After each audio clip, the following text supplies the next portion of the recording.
ప్రకాశం జిల్లా బోధనంపాడు వీరాంజనేయ స్వామి తిరునాళ్లు కొనసాగుతున్నాయి. ఈ సందర్భంగా Darsi TDP incharge Gottipati Lakshmi, TDP నేత లలిత్ సాగర్ ప్రత్యేక పూజలు నిర్వహించారు. అనంతరం కూటమి ప్రభుత్వం ఏర్పాటు చేసిన ఎలక్ట్రికల్ ప్రభలపై ప్రజలను ఉద్దేశించి ప్రసంగించారు.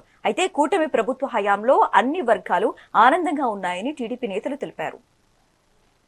కూటమి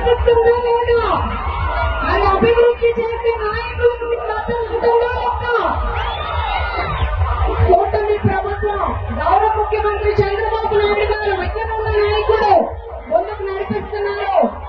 ప్రజల కోసం పోరాటం చేసే డిప్యూటీ సీఎం పవన్ కళ్యాణ్ గారు యువతకు ఒక శక్తిని నింపే నారా లోకేష్ గారు ఉన్నారు. మనందరూ ఒకటి గుర్తుపెట్టుకోవాలి, చంద్రబాబు నాయుడు గారు కానీ పవన్ కళ్యాణ్ గారు కానీ మళ్ళీ మళ్ళీ చెప్తున్నారు మన ప్రభుత్వం కనీసం 10-15 అధికారంలో ఉన్నాయి.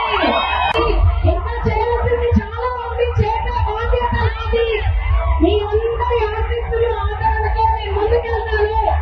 దాస్తిలో మనం గెలిచి చూపించాలి. మీ అందరి సత్తా ముందు లోకల్ బాడీలో చూపించాలనుకుంటున్నాను.